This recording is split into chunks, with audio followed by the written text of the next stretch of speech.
O senhor vem, propõe que a gente gerencie. Então me diga uma coisa, o que o senhor entende por gerenciamento? Bacana, ele foi humilde.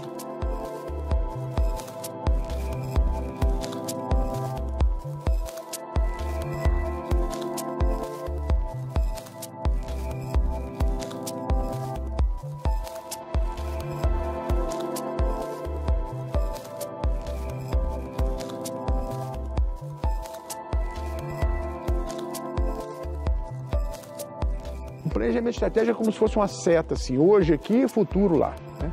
Se você errou muito, vamos supor, Deus veio aqui e te falou assim, não, não é aqui não, o futuro não é aqui não, é aqui, ó. Mas na hora que você mexe assim, aqui mexe muito pouco. O senhor tem sido um ótimo conselheiro aí nos melhores caminhos e formas de gestão. Qual a diferença de fazer a gestão de uma empresa e a gestão de um país? Nenhuma. Puxa, então ficou mais fácil, né? Porque o que é gerenciar? Gerenciar é atingir metas ou resolver problemas, o que é a mesma coisa, né? Então, se você não tem meta, você pode estar fazendo tudo nesse mundo, menos gerenciar.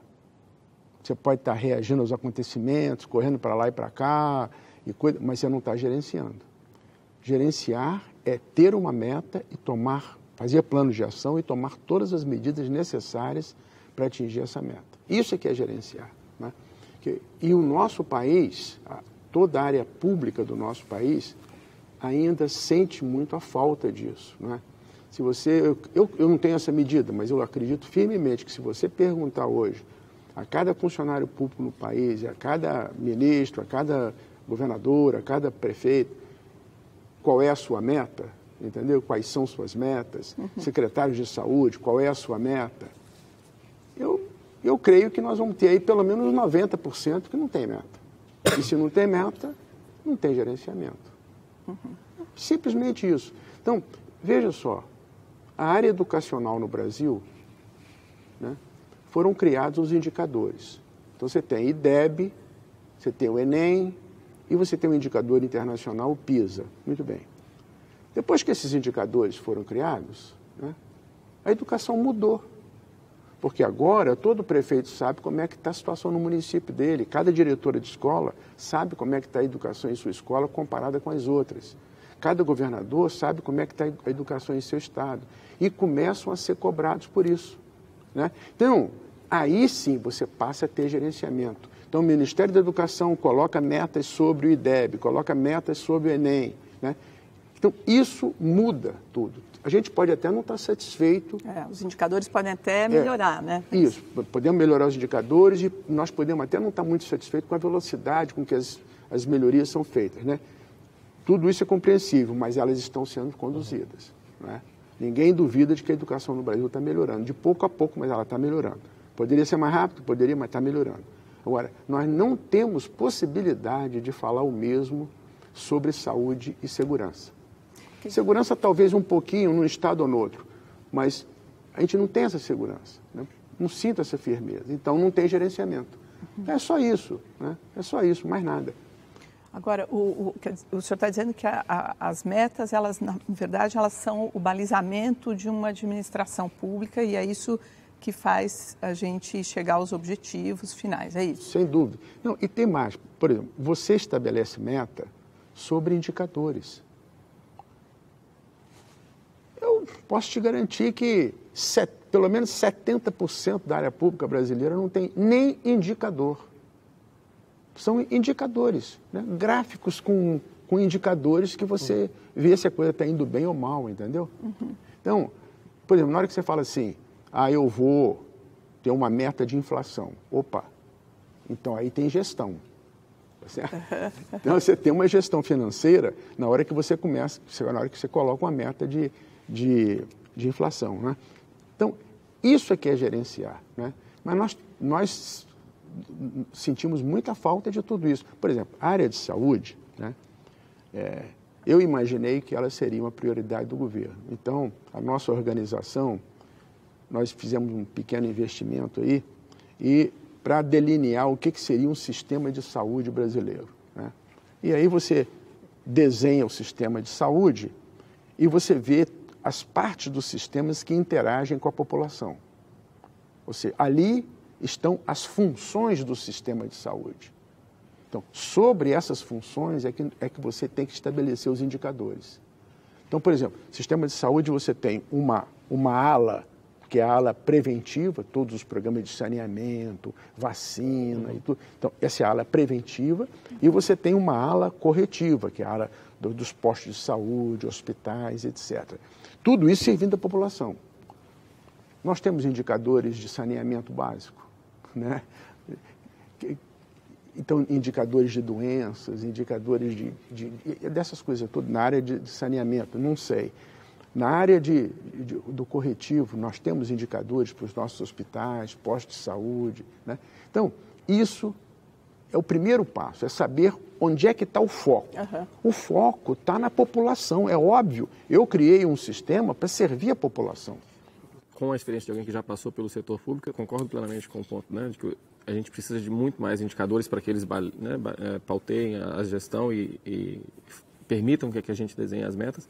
Mas me parece que o problema não é nem a falta de dados, né? Porque a gente tem uma riqueza de dados absurda no setor público, que não é explorada, e existe certo protecionismo, a impressão que eu tenho, em vista desses dados, porque as pessoas têm muito medo, as pessoas que hoje estão dentro do governo, né, e têm gestão sobre esses dados. Quer dizer, que têm acesso a esses dados. Que têm acesso a esses dados, e eu tive esse desafio quando estive no setor público. Elas cercam esses dados com um certo receio de como se ele tivesse alguma coisa que não pudesse ser exposta. Quer dizer, você tem os dados, mas você não pode revelar. Exato, porque é como se ele tivesse alguma coisa que não pudesse ser exposta, ou seja...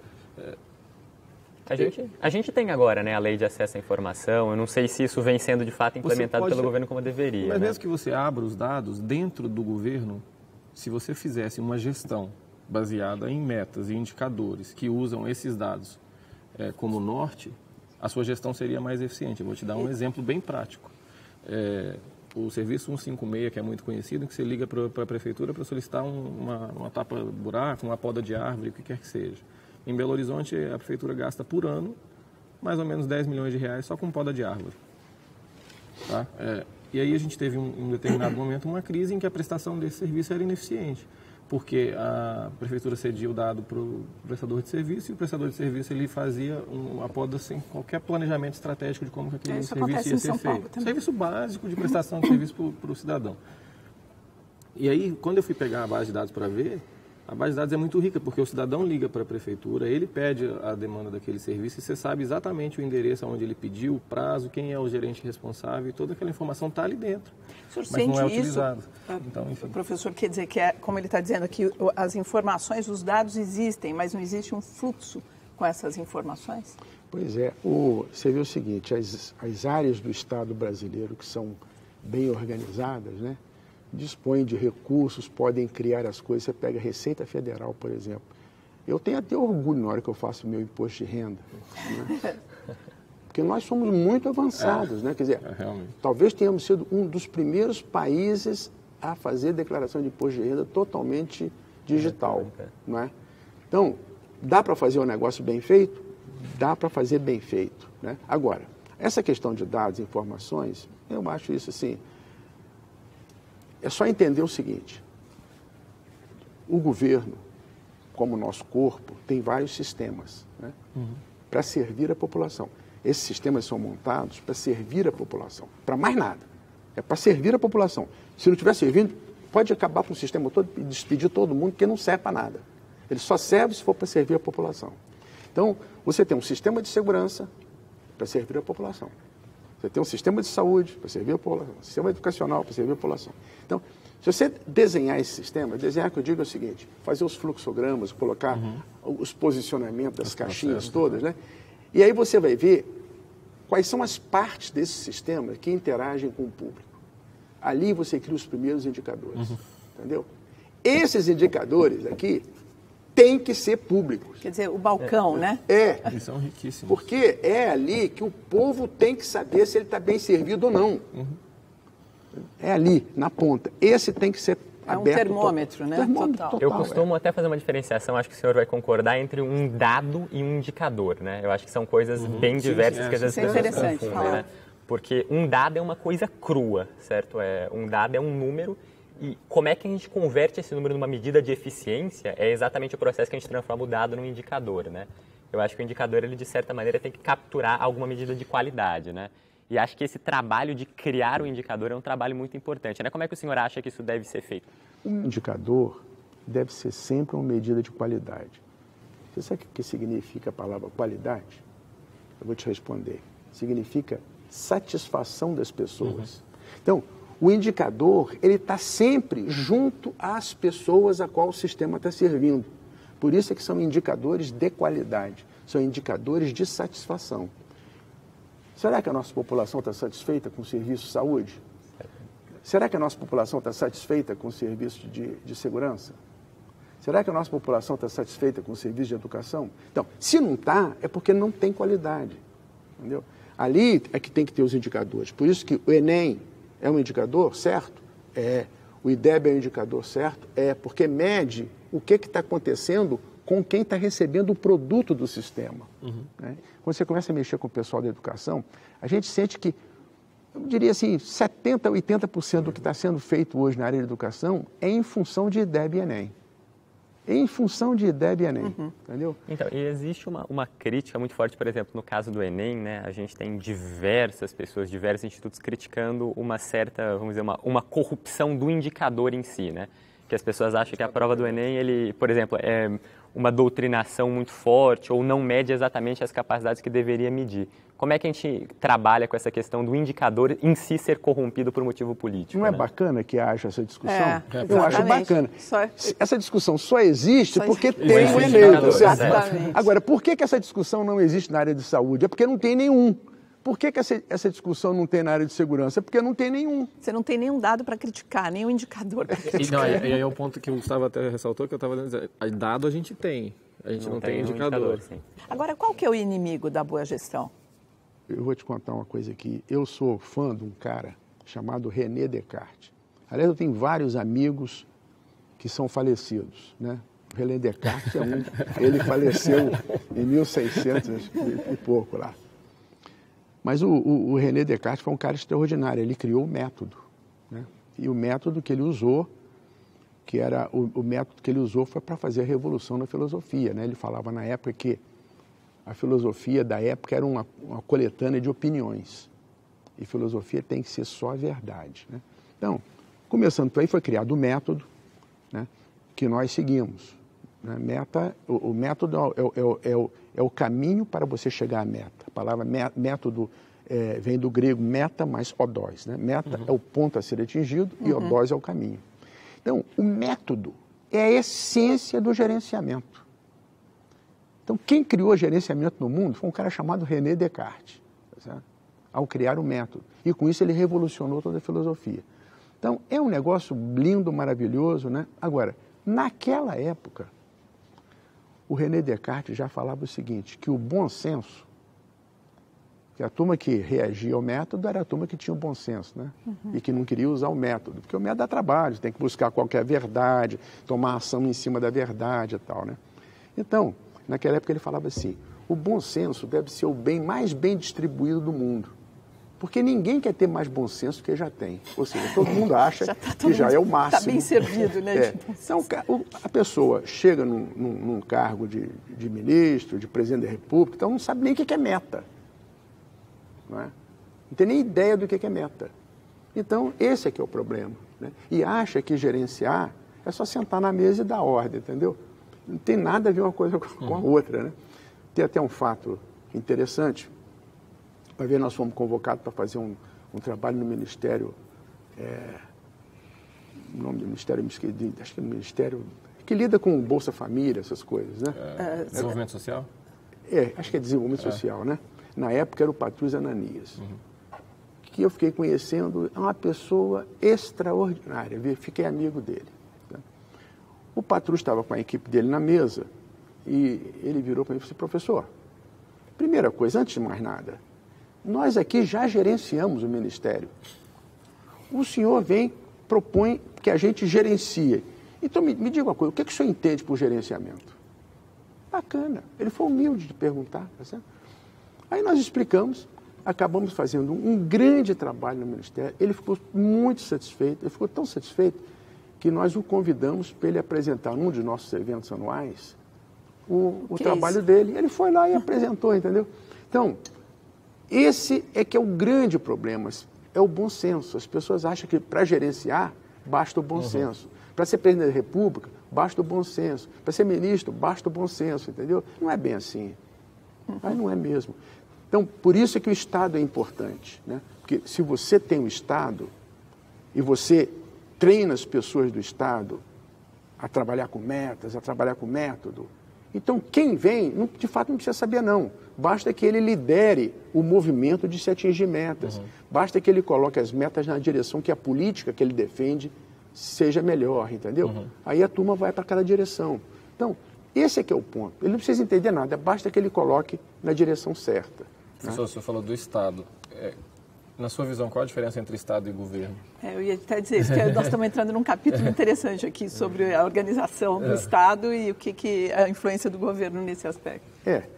O Estado são os funcionários públicos definitivos e que permanecem no governo, né? Vamos dar um exemplo aqui. Você tem Polícia Federal, é uma organização de Estado. Polícia Federal não deve ser influenciada pelo governo. Certo? Receita Federal é uma organização de Estado. Entendeu? Ministério Público é uma organização de Estado.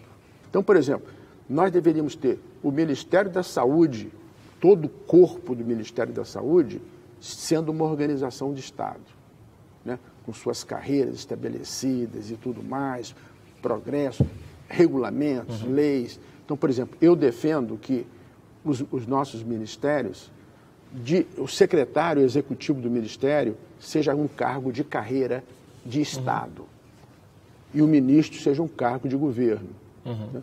O governo, na verdade, devia ser pequenininho. O governo devia ser o presidente, o ministro da Casa Civil, o secretário, pouquinhas pessoas só. O grosso devia ser Estado. E qual que é o papel de cada um desses governantes eleitos e do Estado que já está lá?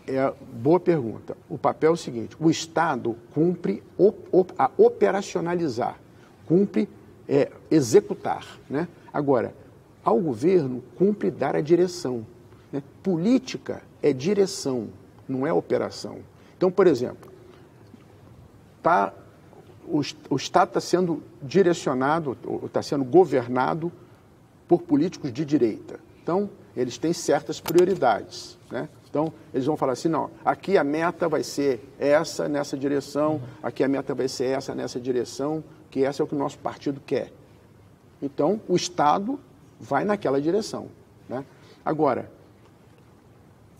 é eleito um governo de esquerda, como foi o caso nos Estados Unidos. Era o republicano, né? Aí foi eleito o Obama, passou para governo de esquerda nos Estados Unidos, né? Então, o que o Obama falou? Eu quero um programa de healthcare, né? Então, a direção é essa aqui na saúde. E levou para o Congresso, aprovou no Congresso e fez a coisa andar naquela direção. Então, política é direção, né? Agora, Estado é execução. Só isso, né?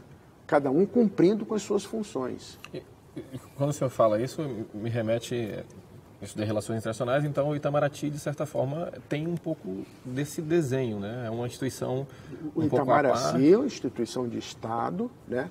Obviamente que, ao colocar o ministro de Relações Exteriores, ele pode dar a direção, né, para aqueles que estão dentro de uma instituição estatal. Isso, Porque, por exemplo, para você conduzir política externa, nós temos a Escola Rio Branco lá, que ensina, precisa fazer uma carreira lá dentro. Não é uma coisa assim simples, cara, ir chegando e ocupando o cargo. Não dá para você aparelhar um Ministério de Relações Exteriores, entendeu? As pessoas têm que ter categoria para poder trabalhar ali. Por isso que é um ministério bacana, né? Porque sério, e respeitado, né? Respeitado. Nessa divisão do Estado e do governo, o governo, nesse caso, seriam as pessoas que dariam a direção política. Mesmo você tendo todas as pessoas no Estado em carreiras, sendo muito bem preparadas para operacionalizar tudo o que acontece, como que você consegue ter certeza que aquela operação vai ser efetivada se você não tem nenhuma maneira, por exemplo, sendo que, por exemplo, no Ministério da Saúde, vamos supor que ele fosse completamente de carreira, e a pessoa chegasse até a secretaria, mas você ainda tem o ministro da Saúde posto lá por um governo. Essa pessoa ainda pode ser qualquer uma, que você não tem necessariamente... Pode ser uma pessoa despreparada, pode ser uma pessoa que foi posta lá por favorecimento político. E ela dando a direção do que aquele ministério vai fazer, como que você consegue ter a certeza que aquele ministério vai cumprir com a sua função se a pessoa que está liderando talvez não tenha a capacidade para fazer o tal? Olha, se você tiver... Vou pegar um Ministério da Saúde. Se você tiver o Ministério da Saúde transformado numa organização de Estado forte, como é a Receita Federal, por exemplo, no qual seja proibido colocar qualquer elemento de fora por cima, qualquer indicação política é proibido. O cargo de secretário-geral do Ministério deveria ser de Estado e todo mundo para baixo, de Estado, sendo promovido por dentro, entendeu? Então, esse é o corpo nosso de Estado. Aí você põe um ministro que seja, vamos supor que seja um ministro totalmente incapaz. O Estado anda do mesmo jeito, o secretário-geral está lá, é um cara que subiu na carreira, conhece para burro tudo, entendeu? Sabe? Aconselha o ministro. Você pode colocar um ministro que seja desinteressado. Agora, tudo isso, professor, porque a gente estaria ancorado em metas, é isso? Tudo, porque aí, nesse caso, o pessoal do Estado, eles mesmos colocariam as metas, eles sabem quais são os problemas de saúde do país. Onde é que entra o Congresso nesse cenário? Ele vai existir, né? A gente vai jogar uma bomba lá no Congresso e não dá. Então, aí nós temos 3 poderes, né? Então, nós temos o poder executivo, que é o poder eleito direto pelo povo. Temos o poder legislativo, que é eleito pelo povo. E tem o poder judiciário, que são pessoas indicadas, mas de autoconhecimento, e que são aprovadas pelo Senado. Então, checks and balances, né? então aí tem também aí toda uma coisa, né? Então, todo mundo pensa que quem manda no Brasil é o presidente. Não é bem assim, né? O Brasil é governado por esses 3 poderes. Nós estamos vendo hoje, por exemplo, o Poder Judiciário tomando decisões aí que são vitais na governança do país. Nesse momento é o poder mais importante. Poder, né? no nosso futuro, do nosso futuro. Agora, o Poder Legislativo, como o próprio nome diz, cuida das leis do país, né?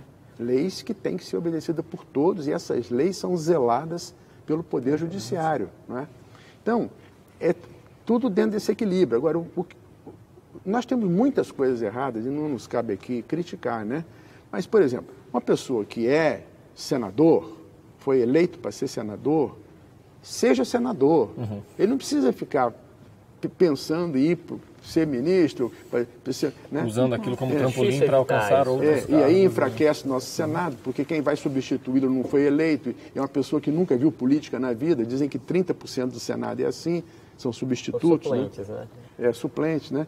Então, isso é que está errado, mas vamos supor, a organização como um todo é super certa. Agora, eles foram eleitos também, o que nós estamos vendo uma chapa hoje... conjunta. Como? Em tese, os suplentes foram eleitos também, né? Uma chapa conjunta. Você elege o senador e, por tabela... Sim, mas aí tiveram outros candidatos que... A maioria deles escolheu a mãe, o outro escolheu o tio, o outro escolheu o financiador de campanha. É uma eleição. E você é obrigado.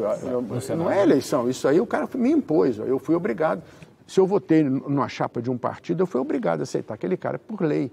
Não está certo. A gente vive um loteamento de cargos.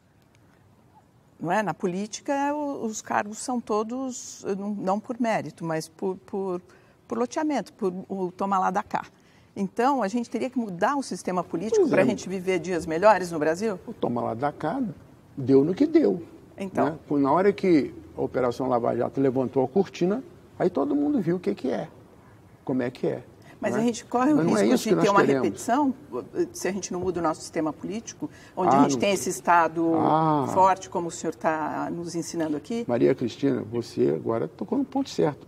E seria a crise a oportunidade para fazer a devida mudança? Não sei, vamos ver. Certa feita, o senador Roberto Campos, que eu não me lembro se ele era senador ou deputado na época, ele falou o seguinte, olha, a reforma política é a mãe de todas as reformas. Nós podemos falar em várias reformas aqui, mas enquanto não fizer a política, nós não vamos resolver o nosso país. Ele se foi. Era uma inteligência fantástica, né? Houve agora um ensaio de se fazer uma reforma política que não deu em nada. Só fizeram umas perfumariazinhas, né? Mas não foram na essência. na essência da representatividade, não foram na essência. Então, eu acho o seguinte, tem esse problema, tem problemas na área econômica, previdência social, de correção de salário mínimo, então um monte de problemas decorrentes da nossa Constituição de 88. Talvez a melhor coisa seria, e se fala muito agora, né, eleger uma Assembleia Constituinte. Esse é o ponto. Né? Como é que a gente confia uma reforma política a quem está lá hoje que é tem parte condição. interessada? Né? Não tem condição. Eleger uma Assembleia só para fazer uma Constituição e pronto. Né? Eu vou ter que discordar nesse ponto. Eu acho que é fundamental. A gente tem uma Constituição, certo?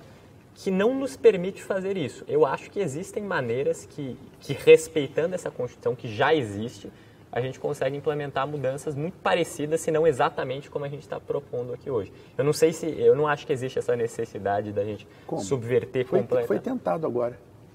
E teve algum avanço, certo? Mas esses avanços são... Para mim não teve avanço nenhum, zero. Foi tudo perfumaria, zero. Se você não mexer na representatividade, você não resolveu nada, zero. O que foi feito, para mim, é zero. Mas se a gente fosse eleger uma Assembleia Nacional Constituinte, quem seria eleito não é também justamente as pessoas que estão no poder hoje? Até pondo um pouco de lenha na fogueira aí, dentro do que você está dizendo, é o seguinte, a gente sabe que os negócios são feitos pelas pessoas. E se a gente vai ter pessoas as mesmas ou parecidas, é isso que você está dizendo? No final, a gente não... Quem está no poder hoje chegou no poder porque foi eleito, certo? Se a gente fizer uma nova eleição, me parece paradoxal pensar que a gente vai ter pessoas diferentes ganhando essas novas eleições do que quem já está no poder hoje. Eu sou um pouquinho otimista, eu acho que a cada eleição melhora, entendeu? Eu sou um pouquinho otimista, né? Mas então a gente pode tentar a reforma política de novo no mandato seguinte. E ainda mais o seguinte, eu acho que depois desses acontecimentos todos, eu acho que a próxima eleição vai dar mais uma filtrada boa. Então eu acho que, enfim... Representatividade está ruim, reforma política, viu, Maria Cristina? Eu estou de acordo, tem que ser feita uma séria. Tem que fazer feita uma reforma política séria. Para valer, porque é o que vai assegurar tudo que a gente está dizendo aqui, não é? E, professor, e até que ponto o momento que a gente vive, né, de uma crise intensa, tanto política quanto econômica, até que ponto isso representa, de fato, uma oportunidade para fazer ou para propor as devidas mudanças que a gente está discutindo aqui, tanto na questão de planejamento estratégico, de definição de metas, de ter um Estado mais forte do que um governo, quanto na questão de você, de repente, mexer no cerne da questão, que é propor um sistema político que, de fato, permita com que pessoas que tenham capacidade, interesse, também tenham incentivo de participar da política. Porque hoje em dia, por mais que a gente tenha um sistema bem feito, eu sinto também que a gente não tem incentivo para que as pessoas que talvez poderiam provocar uma mudança grande e os jovens, vamos imaginar, escala, vocês aqui teriam interesse? Eu já tive, hoje já não teve? mais. E você, Gabriel? Ainda tenho. Ainda tem? Mas começaria por onde? Não, eu não tenho interesse em começar a minha carreira diretamente na política.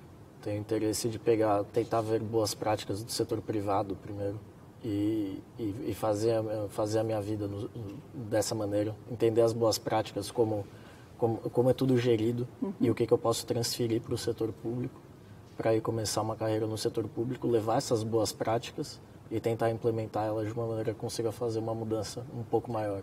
Então, aí eu fico perguntando, professor, como que a gente consegue atrair esses jovens talentos, que esses três aqui são exemplos de jovens talentos, eles irem para o setor público e trazerem contribuições relevantes para o país? Porque, pelo que eu entendi, você não falou ainda, Gustavo, mas você tem interesse de ir para a vida do setor público? Eu, na verdade, concordo integralmente com o Gabriel. Faço minhas as palavras dele. Mas aí, então, deixa eu propor um pouco do meu desafio, né? Eu me formei fora, passei por grandes instituições e fui trabalhar no setor público, enfrentei os desafios e isso me desmotivou. Então, desmotivou? Me desmotivou. E aí eu vejo todo o cenário que está aqui e eu fico pensando, mas eu tenho uma vida pessoal, né, paralelo para cuidar, eu já sou pai, enfim, tem toda uma questão para zelar. E aí eu fico pensando, mas por que eu devo abrir mão, né, de me entregar ao Estado, sendo que eu não tenho incentivo para estar ali, e não só não tenho incentivo para estar ali, e aí eu falo de diversos tipos de incentivo, não estou falando meramente financeiramente, é apoio, é respeito, é uma instituição que respeite o que você, a decisão técnica também, que respeita, também é um ponto, mas nem é só essa a questão. e que respeite a decisão técnica e o direcionamento de meta mais do que a decisão política. E aí você fica ali tateando, sem poder de decisão, sem conseguir fazer as coisas avançarem, se frustrando. E fala, mas por quê? Professor Falcone. Enfim. Agora, Olha, eu acredito o seguinte, qualquer jovem hoje, se entrar na Polícia Federal, vai ficar muito motivado e satisfeito. Eu já fui lá, passei um dia lá, nós trabalhamos para eles um projeto lá, e eu fui lá por umas 2 ou 3 vezes. Projeto de gestão? Fizemos interessante. lá. Tá Nós boa ideia. arrumamos lá alguns processos da Polícia Federal. Nós trabalhamos para o Ministério Público, para o STF, para o STJ, né? Fizemos alguns trabalhos lá. Mas, por exemplo, o dia que eu passei na Polícia Federal, eu vi o pessoal lá muito motivado, entendeu? Tem lá uma universidade interna, tem lá um altar lá onde eles têm os valores deles. Nossa, isso é um espetáculo. Eu achei a Polícia Federal um espetáculo, né? Eu, se fosse jovem, se entrasse na Polícia Federal, eu estaria muito motivado. Ainda mais com tudo que eu estou vendo que a Polícia Federal está se envolvendo e está ajudando o país, né? Aliás, eu fiquei até emocionado no dia que eu fui lá. Por quê? Sim, por ver essas coisas assim, e eu tive aquela percepção que eles iam ajudar muito a mudar o país, entendeu? Entendi. Isso Quanto tempo faz isso? Faz uns 5 anos. Olha. De fato, voltando. se concretizou. Nós trabalhamos para o Ministério Público também, eu acho que... Mas são instituições de Estado bem estabelecidas, né? É isso e como que eu é que tô é falando. esse exemplo quando É a isso gente que eu vai estou trabalhar falando. no governo? Então, Essa por isso que eu defendi nessas cartas, né? Se nós fortalecermos o nosso Estado é tão atraente para o jovem como qualquer outra coisa, né? Eu conheço empresas aí que matam a vida de um jovem, entendeu? Matam. Sim. Entendeu? Então, não é porque é empresa ou porque é Estado que vai ser diferente, entendeu? Aí você tem que pegar, se você for para o lado empresarial, você tem que saber escolher a empresa certa para você trabalhar, e se você for para o lado do Estado, você tem que saber qual que é o setor do Estado bom, né? O Estado brasileiro tem vários setores bons, né? Então, as Forças Armadas brasileiras são muito boas. A Marinha eu estive lá na Marinha há pouco tempo atrás, né? Um espetáculo, né? Então, eu acho o seguinte, Quer dizer, mas são exceções, né? Dentro, pois é, né? Então, mas você repara uma coisa, uma vez o presidente Fernando Henrique falou uma coisa que é a coisa mais certa que eu coloquei na carta. Toda organização de Estado que tem uma escola associada é uma boa organização de Estado. Gente, por que a gente não põe uma escola, então? Pega o Ministério da Saúde e põe uma escola associada ali, o Ministério da Educação põe uma escola associada. Vamos fortalecer o Estado. Quer dizer, essa que foi nesse momento atual parece que não interessa fortalecer esse Estado, né? Porque... Pois é, né? Mas nós temos que caminhar, a gente tem que escrever as cartas, pautaria, a gente tem que falar, né? A gente tem que discutir esses temas, né? E para que as pessoas façam. Como nós temos vários setores do Estado que são fortes, é porque alguém, né, teve alguma ideia boa e tornou forte. Por exemplo, né, fazer a Polícia Federal, verdade seja dita, mudou para muito melhor na primeira gestão do Lula, né? Com o Márcio Tomás Bastos. Eles dobraram o tamanho da Polícia Federal, melhoraram os salários, melhoraram o recrutamento, isso tudo me foi dito lá, né? Então, da mesma forma né? Então foi um grande avanço, quer dizer, o Lula pode colocar isso lá na... É a mesma Polícia Federal. no currículo dele, né, cara? A Polícia Federal boa que nós temos hoje foi no meu governo. Mas por muito tempo isso foi parte do discurso desse governo, né? De fortalecimento das instituições. Exatamente. Hoje, no momento atual, isso sumiu, mas enfim. Fala, Gabriel. Quando você olha para o Brasil, por exemplo, em relação aos Estados Unidos, se eu não me engano, e está até na carta, a quantidade de cargos comissionados nos Estados Unidos é baixíssima. Enquanto no Brasil ela é extremamente alta em todos os ministérios, em toda a organização pública do país. E considerando que temos o Poder Legislativo criando as leis que talvez proibissem cargos comissionados ou alguma coisa do gênero, ou proibissem pessoas do Legislativo, né? Ou limitassem eles de irem para ministérios e alavancarem a carreira através de se elegerem. A minha dúvida nesse quesito fica, você tem um governo que para essas pessoas é tão propício para eles conseguirem alavancar a própria carreira ou entrar em qualquer lugar ou ajudar pessoas que conhecem comissionando cargos para eles em lugares do poder público. Assim, eu não vejo o incentivo para essas pessoas de criarem leis ou fortalecerem alguma coisa para ajudar o Estado a ser fortalecido e essas instituições serem fortalecidas através de carreiras ao invés de indicações. E aí fica a dúvida de como você acha que isso seria possível, a criação desse incentivo para essas pessoas eleitas começarem a fazer essa diferença.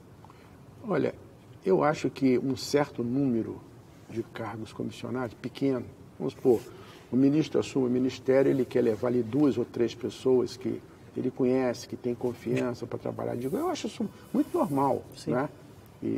Você precisa, né? Precisa. Mas tem que ser um número limitado, não pode ser 20, 30, 40 mil, aí não dá, tá certo? Mas vamos supor, um certo número limitado, né? Por incrível que pareça, isso tem sido discutido lá na Câmara dos Deputados, entendeu? A limitação de número de cargo comissionado. Tem sido discutido isso. Já começar pelos gabinetes, né? Então, quer dizer... Deles mesmos, né? Mas tem sido discutido, né? Pelo menos assim, tem sido discutido. Eu acho que toda essa crise que nós passamos levou a ser discutido muitas coisas. Por exemplo, regulamentação da governança das estatais. Saiu, né? Já foi aprovado no Senado, agora vai para ser aprovado pela Câmara. É um espetáculo, né?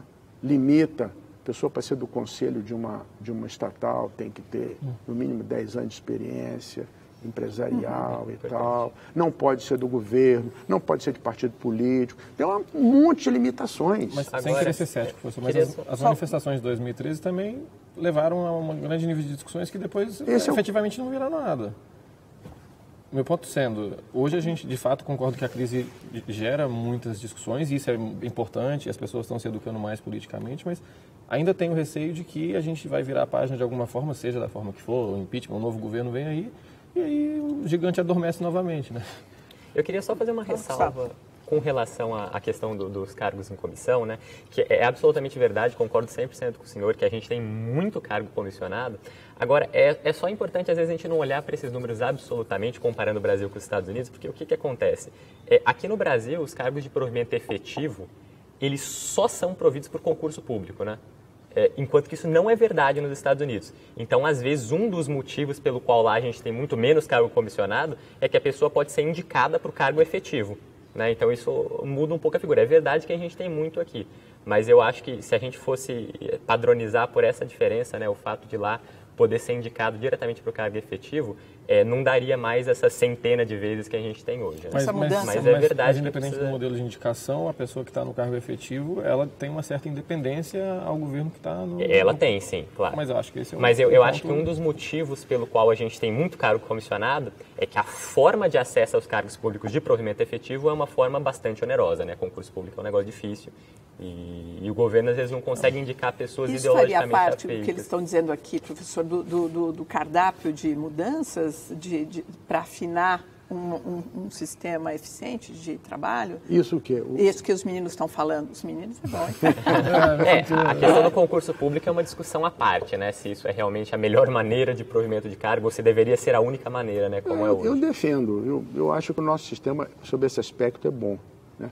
Agora, o que nós temos que ter por exemplo, você pega o Ministério da Saúde, não tem carreira estruturada. Né? Você pega qualquer governo estadual hoje, não tem departamento de RH. Tem departamento de pessoal que cuida de outras coisas, salário, não sei o que, folha e tal. Mas você não tem, em nenhuma instância, um organismo que cuide de avaliação de desempenho, meritocracia, entendeu? Educação e treinamento. Você não tem. Certa feita, nós fomos fazer um trabalho de educação lá para o governo do Sérgio Cabral, no Rio de Janeiro, né? E aí, depois do primeiro mandato dele, a educação estava muito mal, ele foi atacado pela oposição, a educação ficou em penúltimo lugar lá, né? A educação do Rio de Janeiro ficou em penúltimo lugar no Brasil, e é o segundo estado mais rico, né? Aí ele foi muito atacado, então ele nos chamou, eu queria fazer uma revolução na educação. Então tá bom. Então, nós organizamos o que nós chamamos de slide zero, que eram as pré-condições para ele fazer, de fato, uma revolução. Né? Uma das coisas que nós falamos foi isso. A Secretaria de Educação tem 120 mil funcionários. Né? E não ia para ter mesmo, porque são muitas escolas, professoras e serventes e tal. São 120 mil funcionários. Não existe um departamento de recursos humanos, governador. Ele sabia qual era a diferença? Não, explicamos, né? Não tem ninguém para cuidar de educação e treinamento, avaliação de desempenho e tal, meritocracia, educação. Né? Aí ele falou assim, não, eu concordo, vamos instalar. Instalamos. Então, hoje, a Secretaria de Educação do Estado do Rio de Janeiro tem, entendeu? Mas ninguém mais tem. Quer dizer, nem o governo federal tem. Ninguém mais tem, né? Então, ninguém cuida do funcionário público. Faz isso, então, eu queria abrir mais um capítulo aqui na nossa conversa, que é o planejamento estratégico, que o senhor fala bastante sobre ele, que é diferente desse planejamento que a gente conhece. Eu gostaria que o senhor apontasse aí as diferenças, eu acho que é uma boa coisa para se falar agora, não é? Enfim, a gente prossegue aqui. Perfeitamente. Né?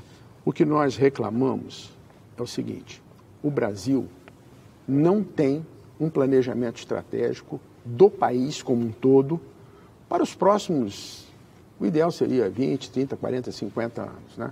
Olhar o Brasil para frente e levar em conta nesse planejamento uma certa taxa de crescimento escolhida, que a economia devia ser gerenciada em função disso, né? E em função desse crescimento planejado, levando em conta todas as modificações de clima que estão acontecendo já no mundo, levando em conta a modificação do perfil da nossa população, né, demográfico, e também uma provável redução da população jovem, né, e vai por aí fora. Levando tudo isso em conta, o que vai acontecer nos próximos anos, quais são as nossas necessidades, né? Que país que a gente quer ser quando crescer, não é? Isso, né? Para onde que nós devemos, quanto que nós vamos precisar de energia, que tipo de energia que nós vamos escolher, não é? Colocar esses temas na mesa para serem discutidos de fato e a gente pensar um pouco para o futuro, né? E tomar as decisões possíveis de serem tomadas para o futuro. Então, em tal ano eu vou precisar de tanto de energia, em tal ano eu vou precisar de tanto de tratamento de pessoas, vou precisar de mais disso, daquilo outro. Muito bem. Em função desse planejamento de longo prazo, alguém pode falar assim, mas quem é que vai prever o futuro e tal? Não, todo planejamento de longo prazo é imperfeito. Ele é imperfeito, todo mundo sabe disso, as empresas também sabem disso. Mas é preferível que você tenha pelo menos um rumo, né? O planejamento estratégico é como se fosse uma seta, assim, hoje aqui, futuro lá, né? Se você errou muito, vamos supor, Deus veio aqui e te falou assim, não é aqui não, o futuro não é aqui não, é aqui, ó. Mas na hora que você mexe assim, aqui mexe muito pouco, você entendeu? Agora, o que não pode é você governar como nós temos governado o nosso país, ao sabor dos acontecimentos. As coisas vão acontecendo, os nossos governantes vão reagindo. Nesse mundo de constantes transformações, é tudo tão rápido, como é que se afina isso que o senhor está dizendo? O senhor deu esse exemplo aqui. Então, o planejamento estratégico é feito assim, você junta as melhores cabeças do país com todas as informações e você propõe o primeiro planejamento estratégico. É óbvio que o segundo vai ser melhor do que o primeiro, o terceiro vai ser melhor do que o segundo e vai melhorando porque a sua base de dados vai melhorando, as pessoas vão ganhando mais experiência em fazer esse planejamento, né? Então, o planejamento estratégico não é uma coisa que você faz uma vez e é fixo, não. O planejamento estratégico ele tem que ser refeito todo ano. Por isso é que eu proponho que nós tenhamos uma organização de Estado com recursos próprios para contratar consultorias nacionais e estrangeiras. Funcionar como uma empresa, que foi como a gente começou a nossa conversa aqui. E mostrar quais são os caminhos futuros para o país, entendeu? Nós precisamos fazer conta. Fazer conta. Nós vamos precisar de tanto de energia. Vem cá, nós temos dinheiro para isso?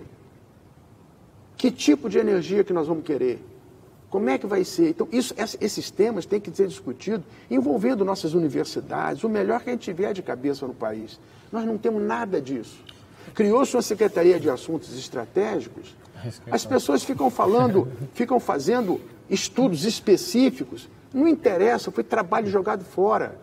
Nós precisamos de fazer um planejamento estratégico global para o país, que mostre o caminho futuro para o país como um todo.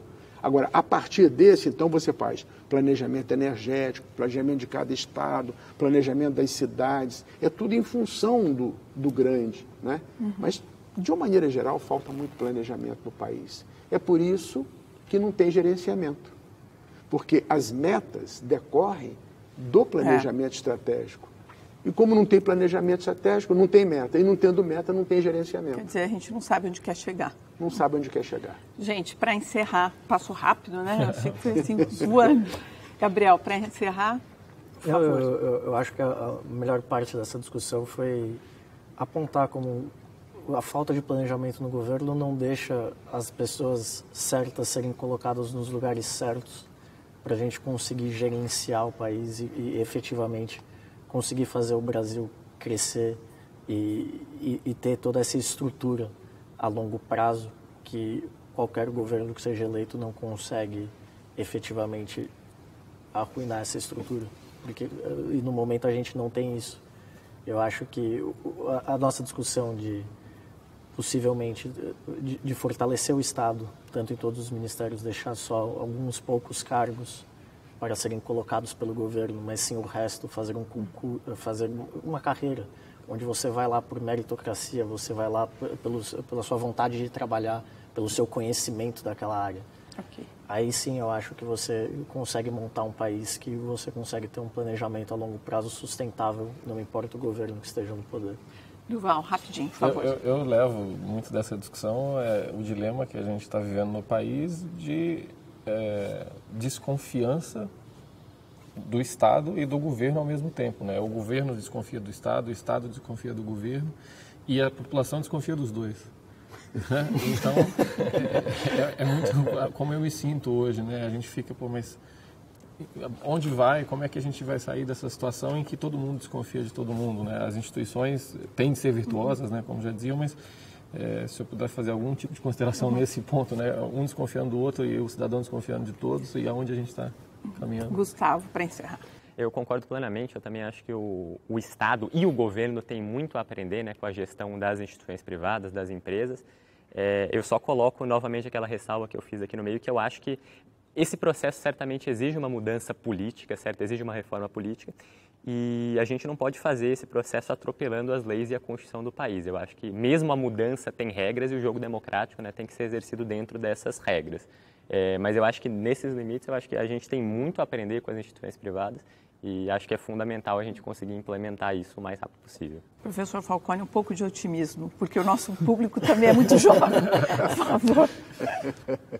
Eu estou otimista, é o que eu te falei, a cada eleição eu acho que o nosso país melhora, né? Quem tem 75 anos e já viveu aí esses últimos anos todos e vendo já viu muita coisa, né? Já vi muita coisa, né? Eu tenho certeza que o nosso país hoje é muito melhor do que era, sem sombra de dúvida, né? Sem sombra de dúvida, muito melhor e vai melhorar para o futuro. Eu acho que é nossa obrigação discutir essas coisas aqui, né? E alertar, falar as coisas que têm que ser feitas, outros vão falar outras coisas, e aí nós vamos caminhando por aí afora, né? Eu certamente não vou ver um país acabado do jeito que eu gostaria, mas quem sabe que meus netos não, né, não vão já é uma boa conseguir. perspectiva. Gente, muito obrigada a vocês, muito obrigada pela presença, pela entrevista e até a próxima. Muito obrigado. Muito obrigado. Muito obrigado. Obrigado, professor.